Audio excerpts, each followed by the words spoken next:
Incorporating Multicultural Literature into Your Classroom by Megan Warren.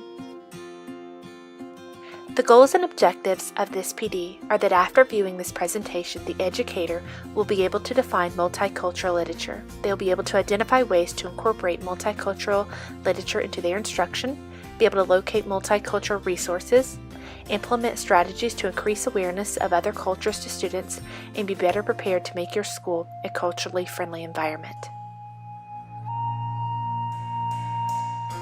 What comes to mind when you first heard the term multicultural literature? What I would like for you to do now is create a list of the first 5 things that you thought of when you first heard the term multicultural literature. You'll have 10 seconds.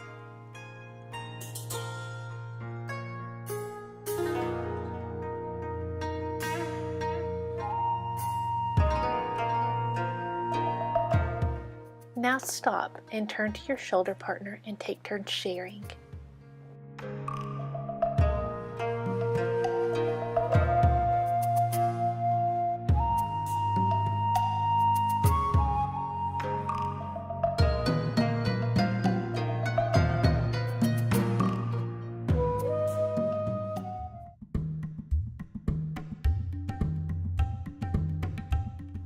You may be asking the question, why is multicultural literature important, and how does this pertain to my classroom? According to the article, The Future of Multicultural Youth Literature by Donna L. Gilton, multicultural and ethnic literature is essential to people of all backgrounds and ages. It enables individuals from minority cultures to learn, know, celebrate, and promote their own cultures, and it enables people from mainstream cultures to better understand diverse people. According to this article by Gilton, almost 1/3 of Americans were people of color in 2005. 42% of public school students are also from racial minorities, and this proportion is expected to rise to 45.5% by 2014. The chances of students interacting with more diverse populations is increasingly more likely. Therefore, students need to develop a better understanding for other cultures, and the best place to start understanding cultural diversity is within the classroom through literature. In the article Teaching Diversity and Tolerance in the Classroom, a thematic storybook approach, Dr. Wan says that culture is so much a part of us that we do not realize that not everyone shares our culture, its attributes, or manifestations. Thus, learning about other cultures with their beliefs, values, behaviors, customs, and traditions becomes one important step for us to take towards peace and harmony in the world. In addition, the article says to face and meet the challenge and demand of enhancing teachers' and students' awareness of diversity, we need to develop programs with multicultural components. Literature is the essence of communication. Through it, we share our opinions, values, experiences, and what makes us happy and sad. We share the most personal aspects of our culture and the ways in which we identify with a particular ethnicity, geographical region, religion, or other cultural group. Thus, literature becomes a great resource for us to study our various cultures. The study of literature allows us to see that people of different cultures are more similar than different from each other.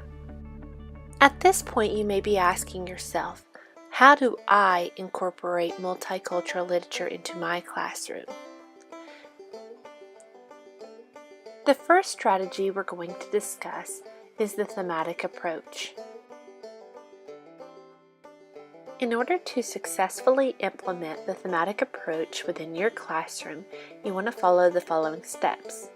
First, you want to carefully select a theme that students will be exploring. You want to plan a few introductory activities to get students engaged in sharing their personal experiences. You then want to provide a graphic organizer to aid students in reading comprehension. This could include story maps or Venn diagrams. You want to plan follow-up discussion time with pre-planned questions to aid students in interpretation, application, analysis, synthesis, and evaluation of information. You then want to follow up with extended activities, which could include research or writing a poem. The next type of instructional strategy we're going to discuss is a literature circle. During the literature circle, educators and students collaborate to discuss, respond, and reflect on what students are reading. Prior to implementing literature circles, educators will need to find a theme that they want their lesson to be focused around.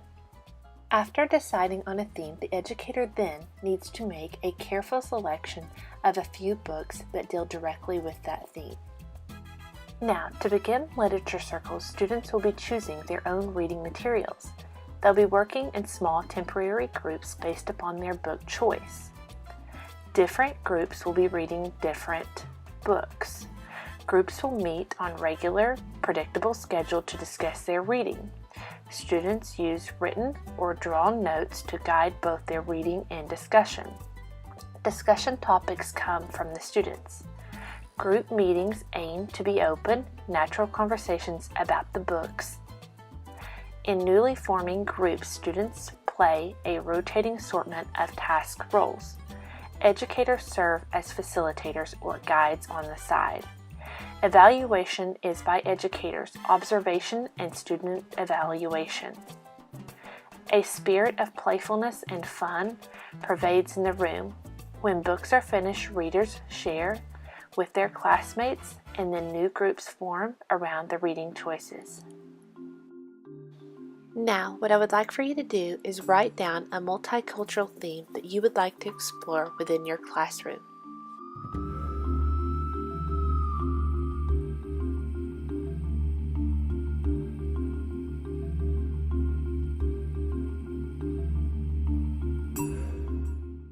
Below your theme, I would now like for you to write down either thematic approach or literature circle. At the conclusion of this video, you will be writing a lesson plan using the theme of your choice and either a thematic or a literature circle approach. Now, you may be asking yourself, where can I locate multicultural literature resources? A great place to start gathering these resources is in your school library with the help of your school librarian. Another great place is your local library. I have found my local library to be especially helpful in locating resources and books. Another resource is looking at blogs. Frequently, people will post blogs that will have lists and pictures of books that are designed to be taught around specific themes. Another great place is Pinterest.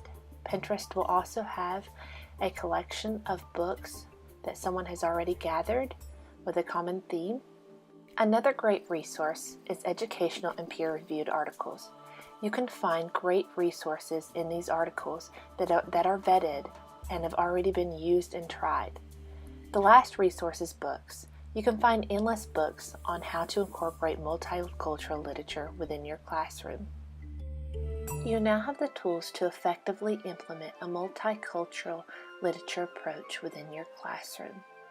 I would now like for you to go back to your original definition of multicultural literature. I would like for you to look at this definition and revise this definition based upon what you've learned throughout this PD.